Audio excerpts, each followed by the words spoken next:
Hey everybody, this is Dan Rose. Welcome back to my channel. This is Love and Marriage Huntsville, Season 4, Episode 1.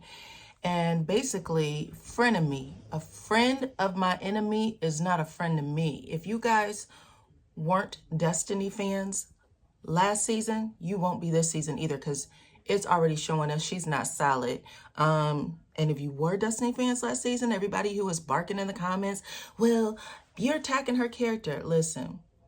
When someone goes out of their way to do all that hand gyration and neck moving and I'm from Detroit and all this madness with that blogger interview that she was doing, for all of that, you would have thought that she was solid as steel. You feel me?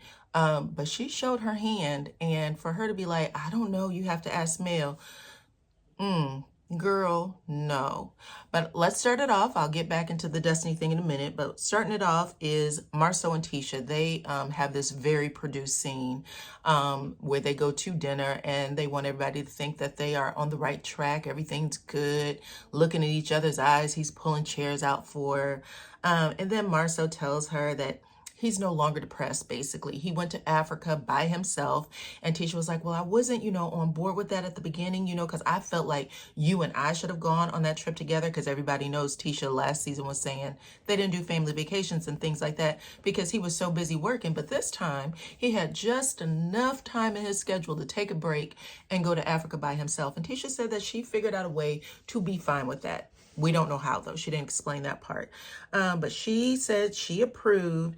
And while he was there, he had a chance to really get in tune with himself, really figure out what's important, which is the family. He didn't necessarily say Tisha, just the family. Okay, Tisha is a part of his family, but if you were looking for a little bit more of a connection there between the two of them, you ain't going to get it. And then Tisha decides to bring up the picture. Like, yo, you was real messy. All the stuff that's been going on with social media, like you bringing up that picture or posting that picture with you and your brother, you was so messy. That's how she put it. And he sat eating his food and snickering a little bit like, I did blah, blah. I didn't expect it to go down like that. And then Tisha decided to take that little message even further by bringing up the mistress. Oh, girl, blah, blah, blah. And she never gets to finish her story. She was just like, how dare she, basically. And finally, Marceau he has his head down. He's not looking up. And you get the impression, because I was like, oh, is he going to, say anything? You get the impression he doesn't want her to say it. But when he realizes she's about to go left, he's like, time out, time out. Which makes me think, okay, well, again, what does she have over y'all where you ain't allowing her to speak her piece? But he's like, Tisha, stop. This isn't going to go where you wanted to go. I promise you. Just cut it out. If they call you a dog, Tisha, you don't have to bark. Tisha's like, yeah, okay. I'll stop. Yes, please stop. Because you know that later on you'll be like, why didn't you stop me? Tisha start cutting her steak or whatever she's eating. Before she can get a piece in her mouth, she's like, but let me tell you this about what old girl said. Tisha, stop. Marceau is giving her the halt. Don't go any further sign. And she nods her head because you know what? Why can't I have this conversation with you on television if she's cool with saying whatever she has to say on social media? And that's how Tisha's feeling right now. But Tisha, again, the scene was produced at the very beginning. That felt all produced. Tisha bringing up the girl, I don't know. Maybe produced, maybe not. It was giving me a little half and half. That's how I feel about it. But anyway, next scene is Martell and Lewis. They are at Lewis's business, the compound. And Lewis is, kicking his leg up, acting like he's stretching or whatever, like he really exercises quite a bit. Martell tells everybody that's a stress reliever for him to exercise. So that's cool. They basically get into a whole conversation about Martell not being able to see the kids or talk to his kids every day. He says that he used to be able to call the kids on, because Melody has 2 phones. We all know he had 2 phones season 1. Melody has 2 phones, but now she's not letting me talk to the kids. Well, it's her week. You get them on your week. She don't call you about the kids on your week, I'm sure. Let her literally live her life without you. That's what divorce is. She'll bring the kids over.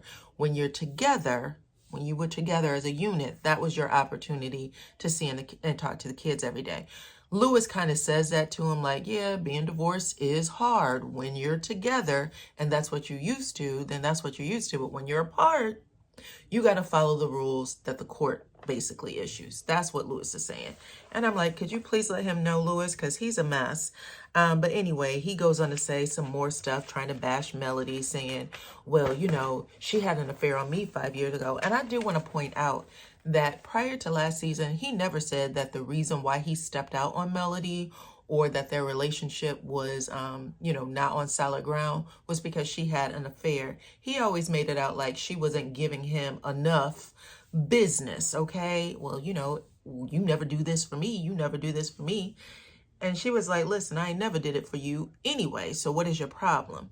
But then she busted him out and said toward the end of their relationship, she was doing it to you every day and you couldn't even handle it, which lets me know that you a damn lie. So you're trying to sully her relationship or sully her reputation. Sorry about that. My brain is blinking out there. But sully her reputation with this shit. We all know what you really meant anyway. But anyway, he wants everybody to know that he feels like he's being I don't know, like Melody's playing games with him with the kids, like she's not letting him talk to them. When your week shows up, sir, you pick him up on that Monday or Sunday, whatever the drop off time is, you get him, you talk to him all week long. But let that woman heal, let her have some space with the two of you. And basically that's how it ends. He did say that he still believes that him and Melody would have been together today if it wouldn't have been for her telling the story about him having another baby on social media. He thinks social media got into her head and that's what failed the relationship. That lets me know that Melody literally forgave you a lot of times. Like there was a lot of back and forth between the two of you where you did things, she forgave you, and you honestly thought that this was just one more of those times that you could get over. But that's a hard thing to get over, sir. I think that it wasn't that she told it on social media. It was that even where you guys were, being that you had a television show and all of those things, you still weren't being who you needed to be as a husband. So go ahead and mourn the loss of that relationship because it's still really, you haven't mourned it either. I know a lot of people are like, oh, Melody is still hurting. They all are still hurting, but Martell's hurting because every scene he talks about what should have been. We should still be together if it wasn't for you. And that's what he said at the end. Melody would say, if I would have kept my penis in the household. Yes, that's helpful to keep it in the household. That's how, marriage usually works, unless y'all had some sort of open agreement. But it doesn't sound like you did. So anyway, next scene was Kimmy and Maurice. Kimmy has a baby, a new four-legged baby named Zeus. She says that dog is her therapy. The dog is her therapy for her because she gets unconditional love from the dog. Now, even though it doesn't look like her and Maurice missed any real steps in their relationship after the photo came out of the boys' trip, she does have to address it on camera, and she does. She's like, basically, you told me that if I asked you a straight question anytime, you would give me a straight answer. And he was like, yeah, that's true. And she said, did you sleep with the linebacker? He basically says, well, see, are you really asking me that? And she was like, I don't need up, down, all around. Don't go around the barn. Tell me if you slept with the linebacker. Yes or no. That's it. Yes or no. And finally he says, no, I didn't. And she was like, why would your brother do that? And what type of relationship does your brother have with his wife? So now she's questioning that because Tisha is going to be the one most hurt by this. He let out that picture and all of a sudden, 5 other pictures of him comes out with, the back of his head and this, that, and the other. Does he not realize the damage that he is causing in his relationship just to play these games? Basically, Maurice says that's just who he is. He jokes around like that. Personally, those things don't affect me. I don't give a F. You be a big sister to Tisha and help her through this. Why should Kimmy have to help Tisha through some mess that her husband's doing? Okay, keep that in mind too, because Marceau says something really ignorant at the end of the show. But he says that, like, I don't give a F. And then Kimmy says, you need to start giving him. You need to start giving one, because there's something seriously wrong with y'all. When all of these rumors was going down about y'all before the show even started, you have all these rumors. You're a hotbed for rumors. All the men on the show, and here you are making jokes out of it after, you know, this happens. We already saw a relationship fall victim to divorce. Why are y'all doing this? Anyway, moving on. Next scene is Destiny and Kimmy. Destiny is in the booth singing, getting her snare right in her earpiece. And she is singing a song called On 10. And I'm gonna leave that there with Destiny and the singing.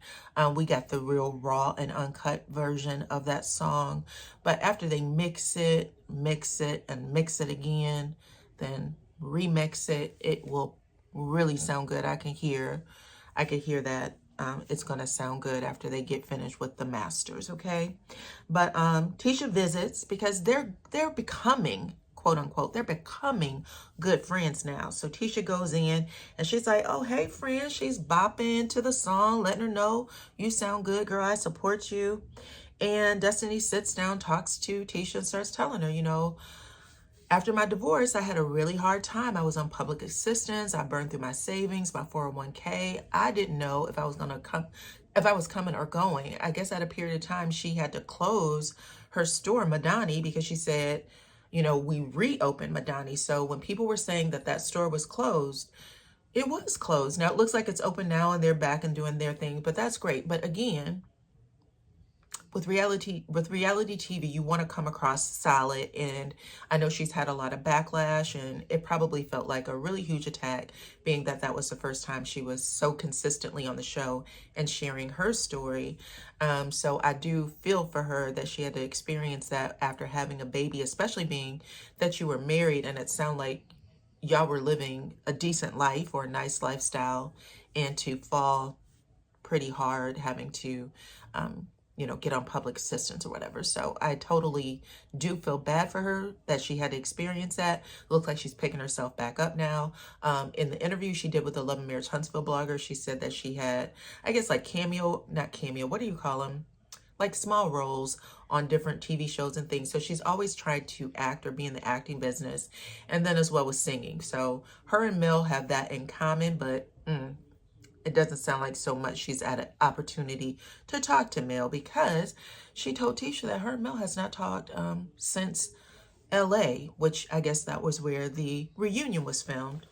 And that was because Mel, the way Destiny put it, she wasn't sure if Melody had her ear to the door or to the wall or what, but she claims that she heard her and Tisha talking.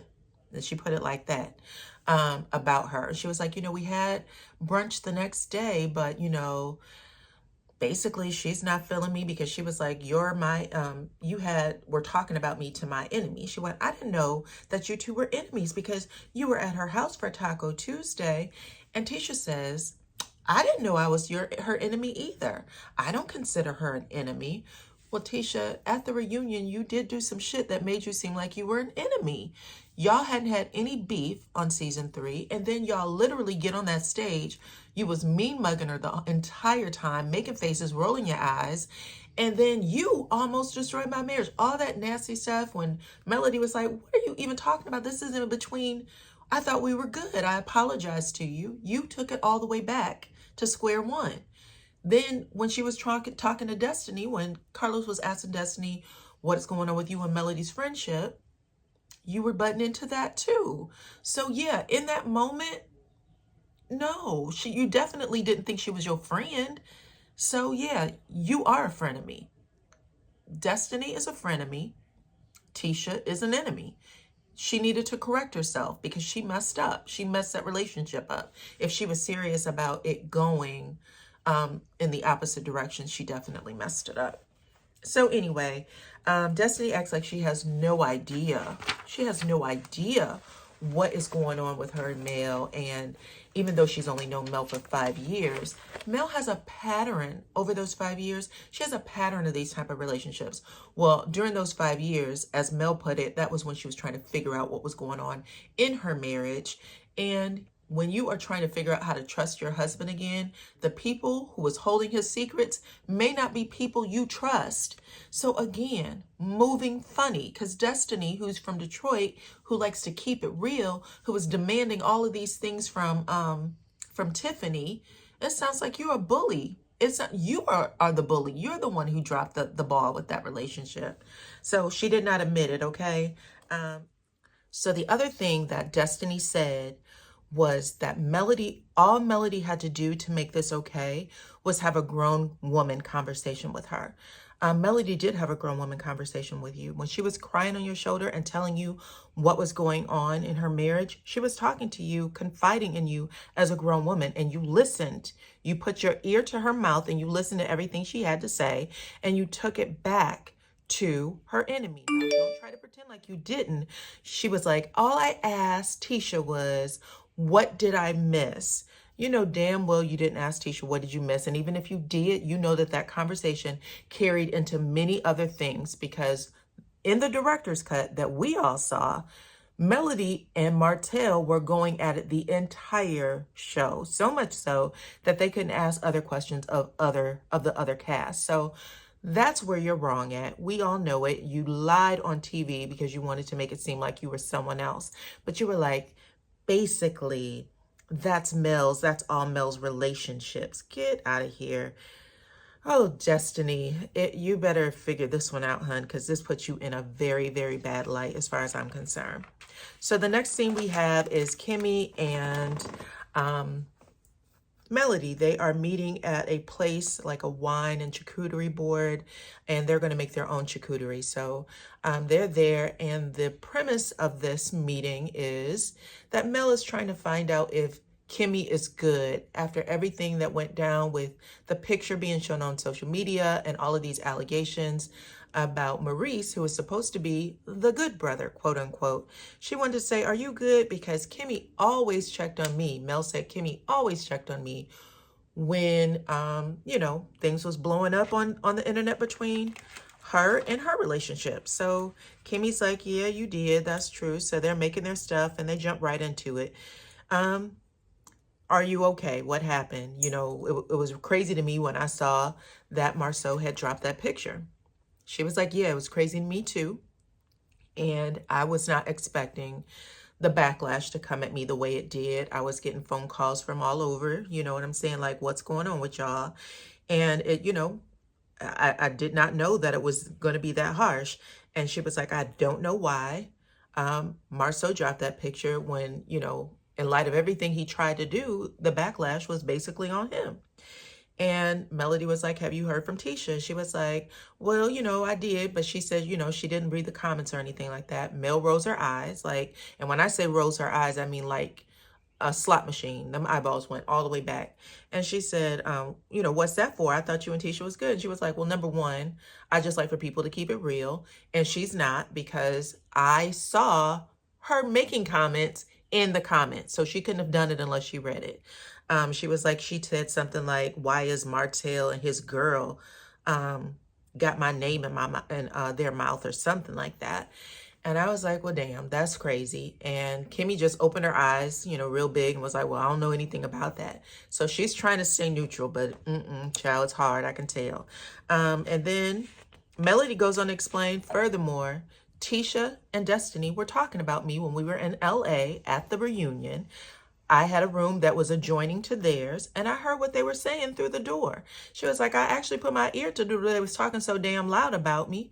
And Kimmy, again, bucks her eyes open like, oh, wow, I didn't, wow, were they really talking about you? Yes, they were talking about me so much. I left my room, knocked on their door and said, y'all might want to keep it down. I can hear everything you're saying. And then Destiny came to the door like, oh, hey, girl, blah, blah, blah. And again, Kimmy bucks her eyes open like, oh my God, did that really happen? She was like, yes, it really happened. In fact, the next day, Destiny and I had brunch, and she apologized for me and said she was talking mess about me. Kimmy bucks her eyes open again, and she's like, are you sure? She was just about to drop the dime. She was like, are you sure? Why? And then she stopped. Wow, I didn't know that happened. Because she was about to say, that's not what they told me. So they already told you what went down. Kimmy was about to say that's not what they told me. And she stopped herself like real quick, like, ooh. But Melody kept going. Because listen, I'm going to tell this story just so you know, not only did they finish, like, it wasn't just about the show, because somewhere along the way, I hear Tisha say, well, you know, she's a Scorpio. And that's when Kimmy's eyes got the largest. And the only thing I could relate to that, her being saying, you know, she's a Scorpio, is everybody knows that people say Scorpios like to lay it low and spread it wide. That's a nice way to say it. But Kimmy opened those eyes up big, okay? And she was just like, I had no idea. I did not know that. I did not know that. So Melody says, yeah, that's a fact. And the truth of the matter is, I don't play like that. I think Kimmy may have said, you don't think you can mend it? She said, I've given all my chances, all my second chances to my ex-husband. That's not how I move anymore. I'm done. And Kimmy was a little like, wow, you know, I had no idea. Like, how are we going to maintain this friendship group? Excuse me, I have allergies. And Melody just said, I don't really give a shit. I'm just not in the space where I can do that anymore. Melody then invites Kimmy to a birthday party. Not birthday party, my bad. To a pajama party. Pajama party. And she says, yeah, I'm going to have I bought black pajamas for everybody. Kimmy wants to know, she said, let me get this right. She said, I bought black pajamas for everybody. I know how y'all like to slip of the tongue and say, oh, Melody's having a party and people show up at your house. She's letting everybody on production know. Tisha and Destiny are not invited. Kimmy says, are you really not inviting them? She said, I'm really not inviting them. But I want you to come, though. You can come. We can have a pajama party with you, me, and my friends. And who's your friends? She went, my friends. Yeah, but what's their names? Who are they? Like, where am I going and who's going to be there? Which is a question you should always ask, honey. If I learned nothing at my tender age, it is to ask who's going to be there, because you never know how that person's going to move, okay? Melody said, well, Tiffany will be there. She didn't tell her who the other person is, but we all know that's going to be Stormy's introduction. And then she says, and by the way, all the pajamas have long sleeves, long legs, so you won't be out there trying to look extra sexy. And she was like, you ain't putting no, Kimmy said, you ain't putting no grandma pajamas on me. Look, I'll tie that shirt up under her, you know, little bra line. And they made jokes about it. And I kind of hollered because Kimmy do like to wear a little short something, something. And Melody let her know, well, not at my party. You won't be wearing it, baby. Okay. But moving on, last scene. And this is the Scott brothers. Maurice and Marceau go to visit their younger brother, Micah. So Scott 1, 2, and 3.0, okay? And we're just going to jump right into it. They're all sitting at the table, eating their dinner, and Kimmy says, why did you post that picture? What were you trying to do? What were you trying to prove? What did you want to happen? And Marcel says, well, I just thought it was going to show that he was complicit, not a participant. I didn't think you was going to be hit at all. Girl, Kimmy made the stank face of all stank faces. In fact, I've never heard, you hear Kimmy's Baltimore accent every once in a while, but her accent came all the way out in this scene. She was like, do, tew, ooh, like everything was just like, she was straight giving us all the O's. Like, how dare you? And what about your boo to Tisha? Y'all, I cried. I was laughing so hard. I kept rewinding it like, Kimmy, I had no idea that your accent was that heavy. But yeah, you heard all the Baltimore come out of her, baby. Anyway, she was like, absolutely not. And she basically ended this conversation with, check this out. The person who's most affected, me and your brother, we good. But the person who's most affected is Tisha. Tisha tried to act like she wasn't. I used to be, that used to bother me, but it wasn't because of the social media, because, those people don't bother me. It was because my friend, the person I thought was my friend, and they sit here nodding their head like, Tisha, we just saw you on the the Love and Marriage Huntsville blogger, where she actually said I had to stop the comments because they were so toxic. And you guys were reading some of those comments that were coming in, and you could see Tisha's face. She was affected by it. And I'm not going to say she's wrong for being affected by it, but I will say that she should stop lying and saying she ain't. Okay, maybe whatever. That whole hit dog or holler shit, you're hollering for sure. But she said your wife is the most affected. You act like it's no big deal. You want to laugh it off, whatever. But when people come, not necessarily for you because you don't give a damn, they're coming for your wife. Why are you so stupid? Why don't you leave that man? You know, they're making her seem like she can't be herself, the person she was meant to be in life, because you keep setting her up for failure. You're not protecting her. You're not protecting her. And he basically act like he didn't give a care. Marie says, listen, at the end of the day, I never did that. I didn't make fun of you when people were saying that you had 2 babies out there. I didn't post baby carriages or strollers or whatever, bassinets. And Marceau looks up a little bit and he's like, that's not funny. It's not even on the same page. And then Marie says, there's a lot of things that I could have said that I haven't. And that's where things felt a little funky, because I will say this. For Marceau to say things like, it doesn't bother me, it doesn't affect me, but he's real clear that he doesn't want Tisha to say or do anything that might tip the weights in Martell's favor to say more, or Martell's girlfriend to say more. That's where it stop, Tisha, stop, Tisha, stop. And then in this scene, same deal. Stop, Tisha, stop, Tisha, stop. Even when Kimmy was saying, yo, it's Tisha who's most affected. Do you care about your wife at all? Do you care about the fact that she's got all this pressure on her from the outside to protect the relationship she has with you? Like all the pressure she has going on, and you want her to protect the relationship she has with you and your children? Like y'all got to keep combating that, but you keep throwing fuel on the fire. It makes no sense. And that is literally how Marceau came on the show. I wanted to point that out, that even though Melody was like, keep yo, you know what, in our household, it was actually Marceau who's made the comment about you having 2 phones and you think you learned your lesson, and he was laughing at his pain, and that's what caused him to want to like fist fight this dude. Now you're doing it to your brother, the same exact thing.